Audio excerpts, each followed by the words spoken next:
माहिती आहे। तर लोकसभा लढण्याची हिम्मत राणेंमध्ये नाही असा जोरदार निशाणा खासदार विनायक राऊतांनी लगावला।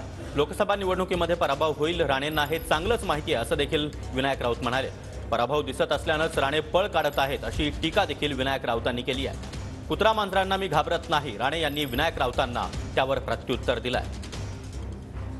एक मात्र नक्कीच आहे की नारायण राणेंना ह्या लोकसभा मतदारसंघामध्ये लढण्याची हिम्मत जी पाहिजे ती हिम्मतच नाही आहे। त्यांना माहिती आहे 1001% पराभव होणार आहे। आणि दुर्दैव असं आहे मोदी साहेबांचं की ज्यांना यांनी केंद्रीय मंत्री केलं ते केंद्रीय मंत्री असून सुद्धा नारायण राणे लोकसभेची निवडणूक लढवायला कच खात आहेत। यातच मोदी साहेबांचं ते अपयश आहे। नारायण राणेंचं तर आहेच, पण मोदी साहेबांचं अपयश आहे। पराभव समोर दिसतोय पण पळ काढायचं अशा पद्धतीने हे पळपुटे नेते आहेत।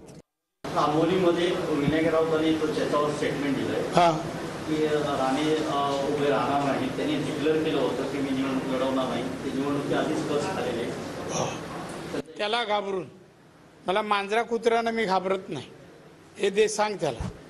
कुत्री मांजरांना मी नाही घाबरत आणि निवडणुकीत काशा ह्याच्या कारणासाठी नाही म्हणालो। आता सगळं झालं ना, आयुष्यात मिळालं ना, त्याच्यासारखं काय आहे कुठे पण लोंबकळत राहायचं।